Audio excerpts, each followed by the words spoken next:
Good morning, students. Class 5th, subject science. Dear learner, we know that knowledge, systematic knowledge of anything is known as science. तो किसी वस्तु का व्यवस्थित ज्ञान ही विज्ञान है। तो इसमें हमारे आसपास की जितनी भी चीज़ें हैं उन सब का व्यवस्थित ज्ञान विज्ञान है। तो इस कड़ी में जैसे छोटा बच्चा जब भी थोड़ा होश संभालता है तो उसके घर वाले उसको उसके अंगों के बारे में बताते हैं और उसे ये बताते हैं, उसको ज्ञान कराते हैं कि बच्चे से पूछते हैं कि ये बताते हैं ये तुम्हारे हाथ हैं, ये तुम्हारे पैर हैं, ये तुम्हारी नाक है, ये तुम्हारे कान हैं। तो इसका मतलब ये इस घटना से हमें ये पता चलता है कि वह भी हमारे माता पिता भी हमें बचपन में जब हम स्कूल आना नहीं शुरू किए थे तब भी हमको विज्ञान की बातें ये बता रहे थे कि ये हमारे बॉडी पार्ट्स हैं, ये हमारे शरीर के अंग हैं।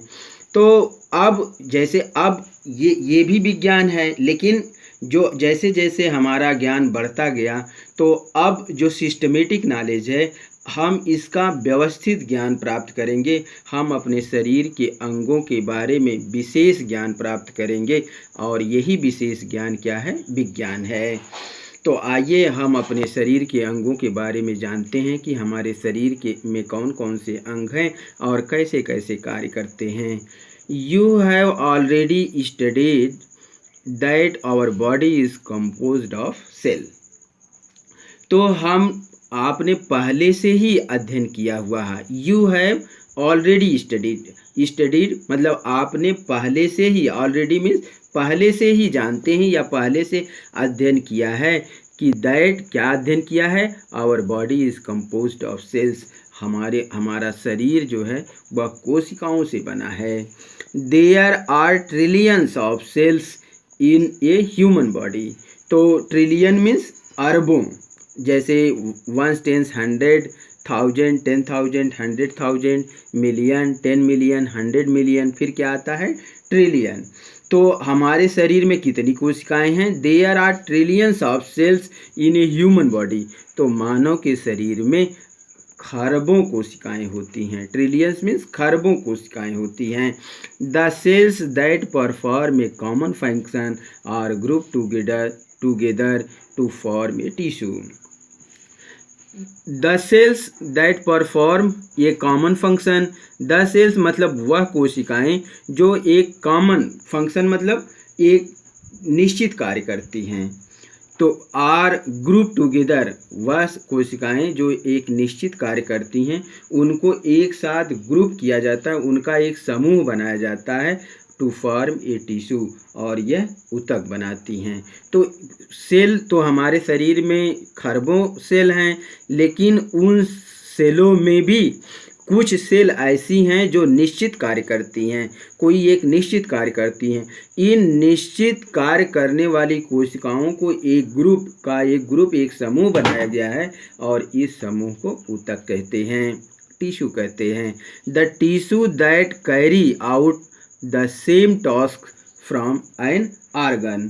तो समान कार्य करने वाले, the tissue that carry out A same task मतलब समान कार्य करते हैं।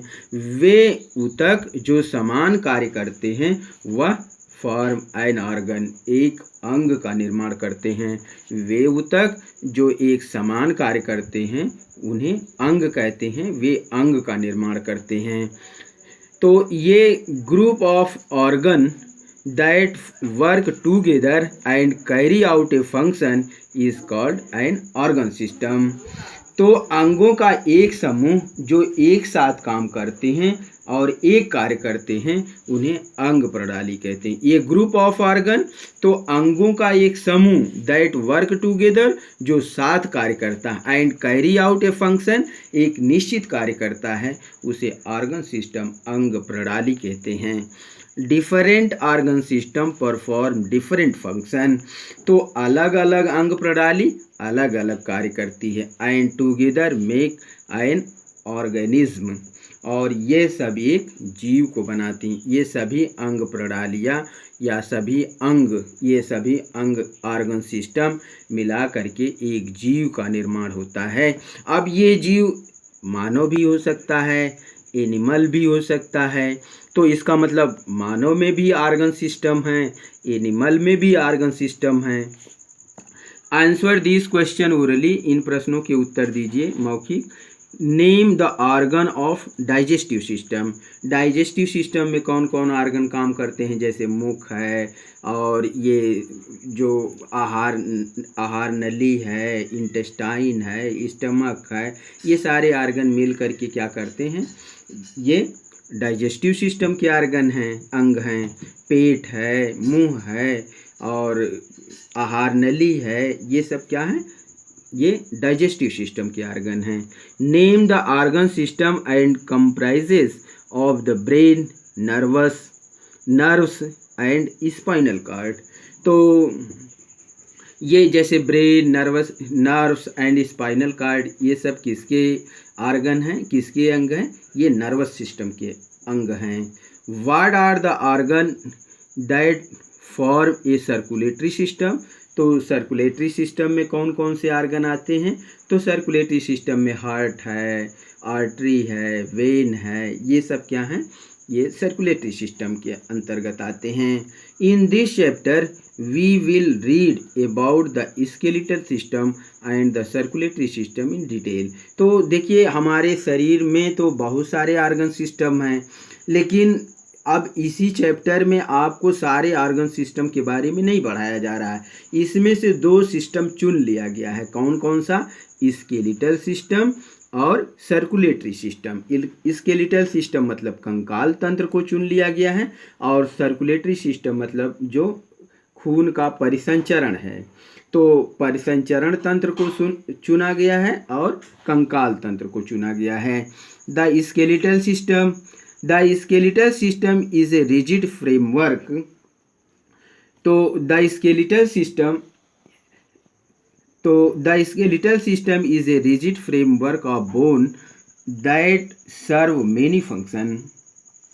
तो स्केलेटल सिस्टम कंकाल तंत्र है क्या, स्केलेटल सिस्टम मीन्स कंकाल तंत्र। The skeletal system is a rigid framework. तो रिजिड मतलब क्या होता है, कठोर। फ्रेमवर्क मीन्स ढांचा। तो स्केलेटल और बोन मीन्स हड्डियाँ। तो जो कंकाल तंत्र है, तो कंकाल प्रणाली है, वह हड्डियों का एक कठोर ढांचा है। स्केलेटल सिस्टम, कंकाल तंत्र, इज ए रिजिड मतलब कठोर, फ्रेमवर्क मीन्स ढांचा है और बोन्स मीन्स हड्डियों का। कंकाल तंत्र हड्डियों का एक कठोर ढांचा है। That serves many important functions, जो कई महत्वपूर्ण कार्य करता है। इट प्रोवाइड सपोर्ट, यह क्या करता है, सहायता करता है। किसको सहायता करता है, shape and strength of the body. तो शरीर को आकार प्रदान करने में सहायता करता है और स्ट्रेंथ, शरीर को ताकत देता है। तो शरीर में ताकत किसकी वजह से है, हड्डियों की वजह से है। और शरीर को शेप कौन दे रहा है, हड्डियां दे रही हैं। Protect the internal organ and also help in the movement of body parts. Protect the internal organ, protect मतलब सुरक्षा करता है, बचाता है। किसको, the internal organ. Internal organ means आंतरिक अंग। आंतरिक अंग कौन है, जैसे फेफड़ा है, हार्ट है, इंटेस्टाइन है, स्टमक है, किडनी है, ये सारे अंग क्या हैं, इंटरनल ऑर्गन हैं। तो इनको सुरक्षा कौन देता है, इनका प्रोटेक्शन कौन करता है, स्केलेटल सिस्टम करता है। And also help in the movement of body parts, और ये जो शरीर के अंगों के मूवमेंट, जैसे हाथ पैर मूवमेंट करते हैं, हाथ में मूवमेंट होता है, पैर में मूवमेंट होता है, तो ये सब जैसे हम बोल रहे हैं तो हड्डियों में जो मूवमेंट हो रहा है, लोअर जा में जो मूवमेंट हो रहा है, ये सब कैसे हो रहा है, ये सब ये बोन्स की वजह से हो रहा है। There are 206 bones in an adult human. और एक जो वयस्क व्यक्ति है, एडल्ट व्यक्ति है, वयस्क व्यक्ति है, उसमें हड्डियों की संख्या कितनी होती है, 206 206 the skeletal system comprises of skull, backbone, rib case and limb. तो स्केलेटल सिस्टम में क्या क्या आता है? तो स्केलेटल सिस्टम में क्या? स्कल खोपड़ी, बैकबोन रीढ़ की हड्डी, रिब और रिब केस। केस मीन्स पिंजरा, केस मीन्स पिंजरा होता है, जैसे पैरेट का केज होता है, पैरेट जिसमें तोते का पिंजरा होता है, पैरेट केज मीन्स जो तोते का पिंजरा होता है, और रिब केस मतलब रिब का पिंजरा होता है, एंड लिम्स और अंग शामिल हैं। बिंगोज नॉलेज बैंक में our bones also store minerals such as calcium and phosphorus in them. अब कह रहा है कि हमारी हड्डियों में कैल्शियम और फास्फोरस जैसे जो खनिज हैं वो भी स्टोर किए जाते हैं। स्टोर करना मतलब संग्रह करना, इकट्ठा करना। हमारी बोन्स स्टोर करती हैं, संग्रह करती हैं, इकट्ठा करती हैं मिनरल्स, जो खनिज हैं। कौन कौन से? जैसे कैल्शियम, फास्फोरस। तो कैल्शियम और फास्फोरस हमारी हड्डियों में स्टोर किया जाता है। Beside some of our bones are involve in the production blood for the body. और कुछ हड्डियों में रक्त का भी उत्पादन होता है, कुछ हड्डियां खून भी बनाती हैं। तो आप ये समझे कि हमारे बॉडी में कैसे ऑर्गन सिस्टम क्या है, और जो स्केलेटल सिस्टम है ये हमारे शरीर को कैसे हेल्प करता है। तो स्केलेटल सिस्टम से हमारे ऑर्गन को कैसे प्रोटेक्शन मिलता है। Next, skull. स्कल मीन्स खोपड़ी। The skull is the bony framework of the head. तो खोपड़ी सिर की हड्डी का ढांचा है। The skull is the bony framework, framework means ढांचा है, तो ऑफ द हेड सिर का ढांचा है। खोपड़ी सिर की हड्डी का ढांचा है। It protect the brain. तो ये सुरक्षा किसकी करती है? ब्रेन की। हमारा ब्रेन जो है बहुत ही सेंसिटिव ऑर्गन है, और इसकी सुरक्षा की जिम्मेदारी किसकी है? स्कल की। तो आप 1 नंबर का क्वेश्चन आपसे पूछा जाता है कि ब्रेन का प्रोटेक्शन कौन करता है, या ब्रेन का प्रोटेक्शन किसके द्वारा होता है? तो स्केल के द्वारा। तो ब्रेन कहाँ सुरक्षित रहता है? वेयर द ब्रेन ये प्रोटेक्टेड। तो ब्रेन का प्रोटेक्शन कहाँ होता है? स्केल में। तो ब्रेन होता कहाँ है? सुरक्षित स्कल में। The skull consist of 8 cranial and 14 facial bones such making a total of 22 bones। तो अब जो स्कल कितनी हड्डियों से बनता है? तो the skull consist of 8 cranial। तो जो खोपड़ी होती है उसमें जो 8 cranial बोन, तो 8 कपाल की हड्डी होती है, और 14 फेशियल बोन्स। फेशियल बोन्स मतलब फेस, चेहरे की हड्डी। फेस या फेस मीन्स चेहरा, उसी से बना है facial bones.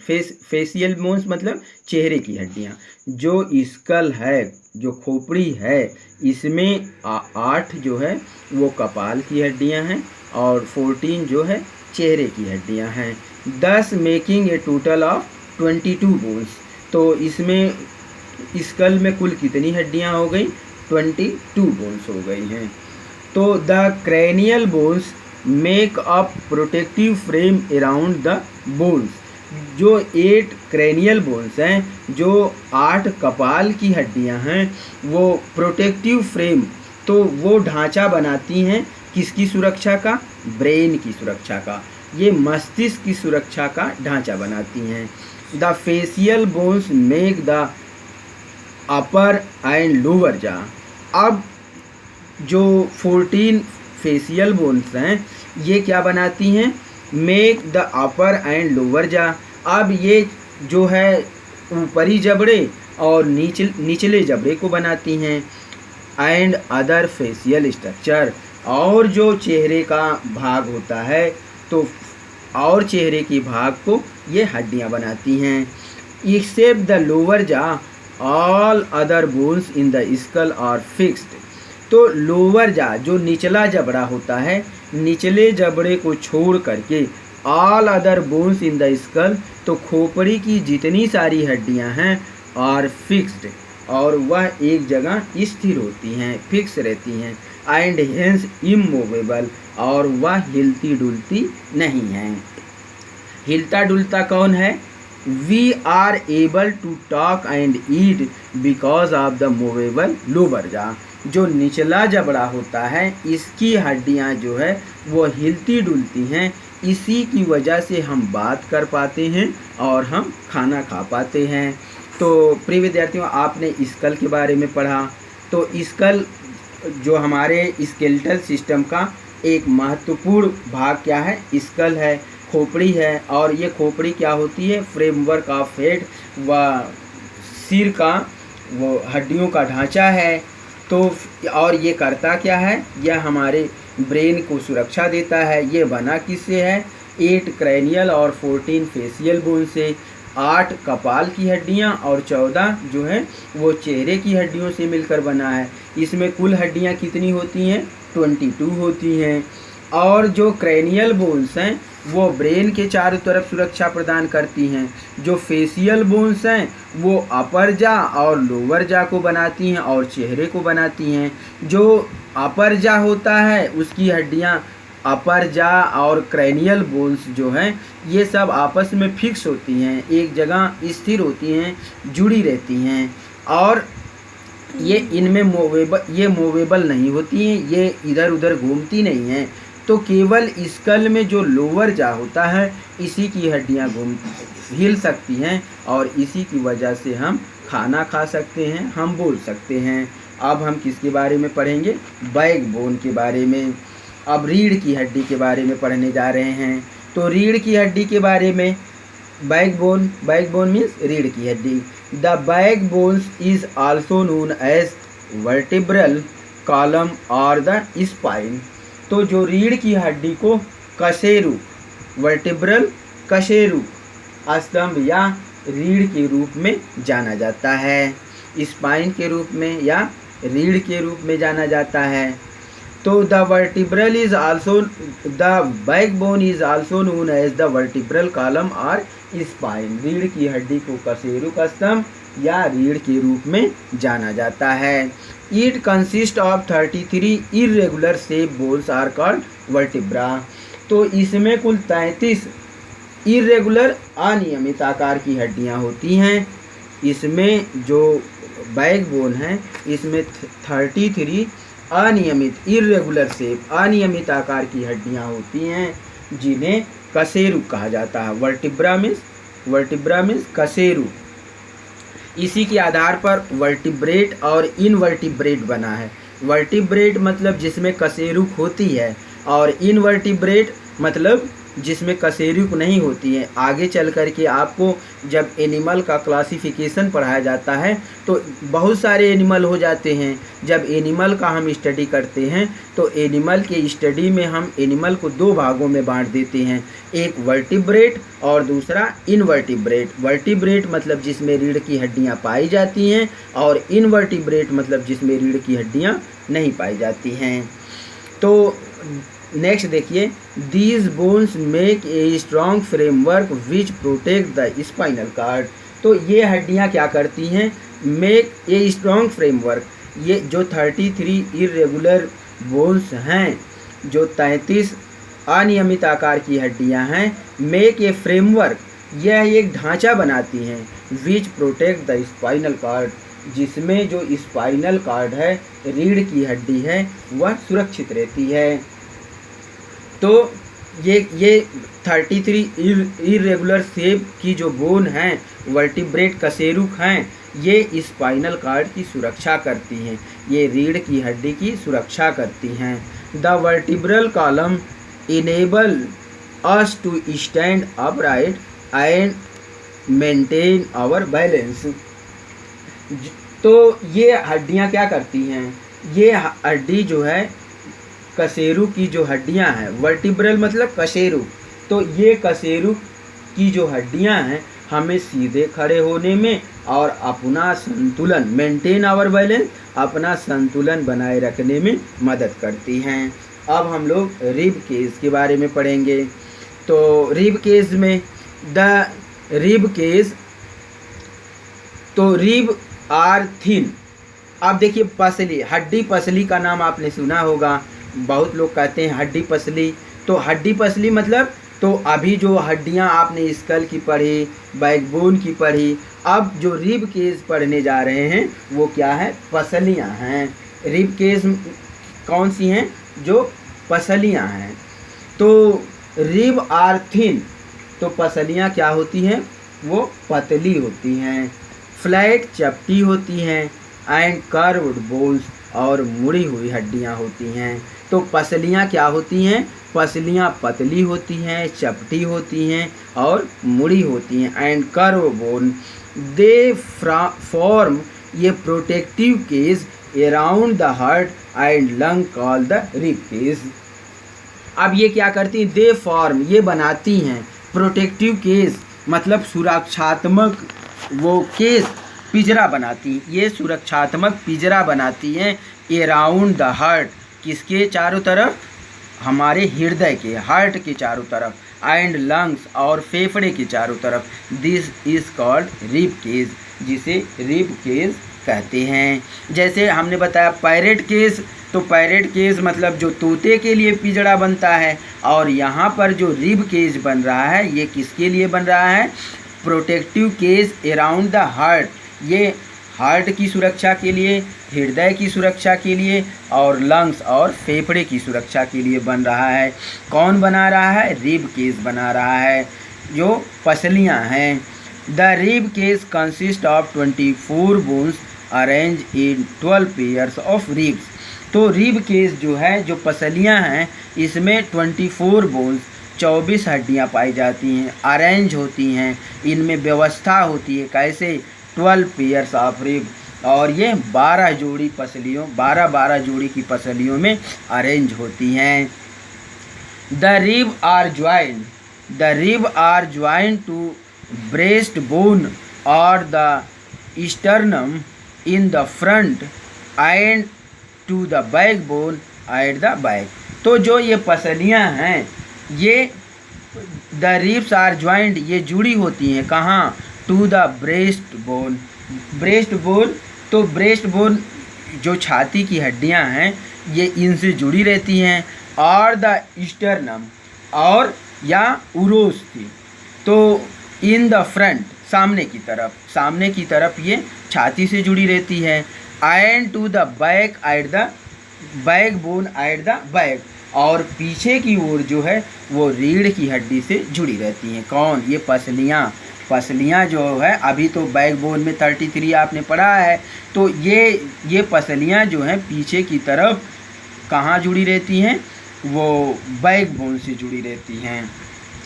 Apart from protecting the heart and lungs, the rib also protect part of stomach, spleen and kidney. Apart from protecting heart and lung, तो ये जो पसलियाँ हैं यह फेफड़े का सुरक्षा प्रदान कर, ये हृदय को सुरक्षा प्रदान करती हैं, हार्ट को सुरक्षा प्रदान करती हैं, लंग्स फेफड़ों को सुरक्षा प्रदान करती हैं। आल्सो प्रोटेक्ट ए पार्ट स्टमक, ये जो पेट है, पेट को भी सुरक्षा प्रदान करती हैं। पेट जो हमारा स्टमक है, पेट है, इसको भी सुरक्षा प्रदान करती हैं। स्प्लीन जो तिल्ली होती है उसको भी सुरक्षा प्रदान करती है। एंड किडनी, और गुर्दे को भी सुरक्षा प्रदान करती हैं। तो Bingo's knowledge bank, the last 2 pairs of ribs are smaller, तो जो आखिरी 2 जोड़ी होती है वो छोटी होती है, जो रिब केस की होती है। Then the rest of pair, तो और बाकी जो 12 पेयर में लास्ट 2 पेयर है वह हड्डियां जो रिब केस की वो छोटी होती हैं। Are only attach to the backbone, और ये जो रीढ़ की हड्डी है उससे जुड़ी होती हैं। They are called the floating rib, और इनको फ्लोटिंग पसली कहा जाता है। तो प्रिय विद्यार्थियों, आपने चैप्टर नंबर 4 में आवर बॉडी के बारे में पढ़ा। इसमें आपने देखा कि हमारा शरीर सेल्स का बना है और ये सेल मिल कर के कैसे टिश्यू बनाते हैं, टिश्यू ऑर्गन बनाते हैं, ऑर्गन से ऑर्गन सिस्टम बनता है और ऑर्गन सिस्टम से ही ऑर्गेनिज्म जीव बनता है। पहले हमारा शरीर सेल से बना है, तो smallest unit of our body क्या हो गया, हमारे शरीर की सबसे छोटी इकाई क्या हो गई, सेल हो गई। तो हमारा शरीर सेल से बना है, सेल मिल कर के ऊतक बनाते हैं, टिश्यू बनाते हैं, टिश्यू मिलकर के ऑर्गन बनाते हैं, ऑर्गन मिलकर के ऑर्गन सिस्टम बनाते हैं और यही ऑर्गन सिस्टम मिलकर के एक ऑर्गेनिज्म, एक जीव को बनाते हैं। फिर आपने अब इसमें बहुत सारे ऑर्गन सिस्टम हैं, सारे ऑर्गन सिस्टम को आपको एक साथ नहीं पढ़ाया जा सकता है, इसलिए आपको केवल 2 ऑर्गन सिस्टम पढ़ाए जा रहे हैं, एक स्केलेटल सिस्टम और सर्कुलेटरी सिस्टम, एक कंकाल तंत्र और परिसंचरण तंत्र पढ़ाया जाएगा। तो सबसे पहले आपको स्केलेटल सिस्टम पढ़ाया जा रहा है, कंकाल तंत्र पढ़ाया जा रहा है। कंकाल तंत्र में भी स्कल, बैकबोन, रिब केस और लिम्ब के बारे में पढ़ाया जा रहा है। तो सबसे पहले स्कल के बारे में पढ़ाया गया। तो स्केल क्या होता है, रिजिड फ्रेमवर्क ऑफ बोन होता है, तो हड्डियों का एक मजबूत ढांचा होता है। तो ये क्या करता है, शेप प्रदान करता है, strength of the body, protect internal organ. तो ये स्केलेटल सिस्टम ये क्या करता है, हमारे शरीर को ढांचा प्रदान करता है, हमारे शरीर के ऑर्गन जो इंटरनल ऑर्गन हैं उसको सुरक्षा प्रदान करता है, हमारे बॉडी पार्ट्स को मूवमेंट करने में मदद करता है। और एक एडल्ट में 206 बोन्स होती हैं। तो स्केलेटल सिस्टम क्या है, ये एक रिजिड फ्रेमवर्क है। देखो हमारा शरीर जो एक रिजिड फ्रेमवर्क है, शरीर को एक ढांचे में बना हुआ होता है। ये किसके कारण होता है, हड्डियों के कारण होता है। अगर ये हड्डियां ना होती तो हमारा शरीर एक मांस का वो गट्ठर होता, एक मांस का गट्ठर होता और ये हमारा शरीर एक फ्रेम में, एक शेप और साइज में बना होता है। ये किसके कारण हो पाता है, स्केलेटल सिस्टम के कारण होता है, हड्डियों के कारण होता है। तो हड्डियां क्या करती हैं, हड्डियां हमारे शरीर को एक फ्रेमवर्क देती हैं, एक ढांचा देती हैं और ये हमारे इंटरनल ऑर्गन को सपोर्ट करती हैं, ये हमारे इंटरनल ऑर्गन का प्रोटेक्शन करती हैं। एक एडल्ट ह्यूमन में 206 बोन्स होती हैं। स्केलेटल सिस्टम में स्कल, बैकबोन, रिब केस और लिम्ब के इसके डिफरेंट पार्ट हैं। तो सबसे पहले हमने स्कल के बारे में पढ़ा, खोपड़ी के बारे में पढ़ा। खोपड़ी क्या करती है, हमारे ब्रेन को प्रोटेक्शन करती है, हमारे ब्रेन को सुरक्षा देती है, हमारे मस्तिष्क को सुरक्षा देती है। और इसमें 8 क्रैनियल 8 कपाल की हड्डी होती है और 14 फेशियल बोन्स होती हैं और 14 वो चेहरे की हड्डी होती है। 8 जो खोपड़ी की हड्डी होती है वो ब्रेन को सुरक्षा देती हैं और जो 14 फेशियल बोन होती हैं वो अपर जा, लोअर जा और चेहरे को बनाती हैं। तो सारी हड्डियां जो स्कल की हैं वो केवल लोअर जा को छोड़कर सारी हड्डियां आपस में जुड़ी रहती हैं और जो लोअर जा होती है वही केवल मूवमेंट होता है। फिर आपने बैकबोन के बारे में पढ़ा। बैकबोन में 33 इर्रेगुलर शेप की हड्डियां होती हैं जिन्हें वर्टिब्रा, जिन्हें कशेरुक कहते हैं। इन्हीं कशेरुक के आधार पर कशेरुकी और अकशेरुकी, वर्टिब्रेट और इनवर्टिब्रेट कहा जाता है। ये बैकबोन क्या करती हैं, जो हमारी रीढ़ की हड्डी को एक ढांचा प्रदान करती हैं, सुरक्षा प्रदान करती हैं और ये अपराइट हमारे शरीर को खड़े रहने और बैलेंस बनाने में मदद करती हैं।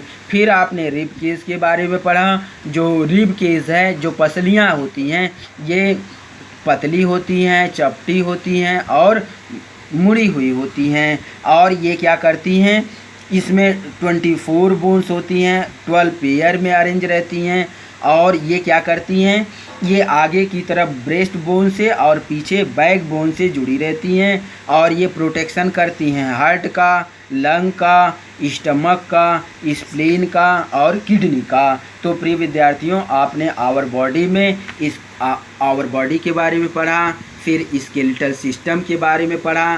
तो आप इसमें से नोट्स बनाएंगे।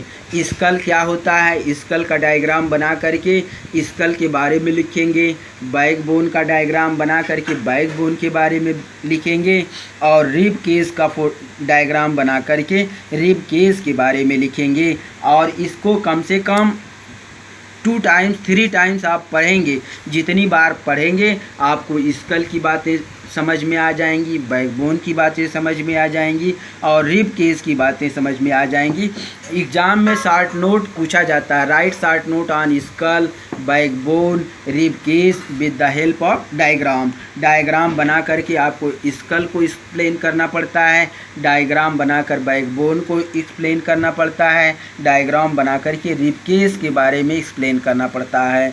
तो आशा करता हूँ कि ये वीडियो आपको चैप्टर नंबर 4 समझने में मदद करेगा, और इसका डायग्राम बनाकर इसके बारे में आप ज़रूर लिखेंगे और व्हाट्सएप ग्रुप में भेजेंगे भी। Thank you, have a nice day.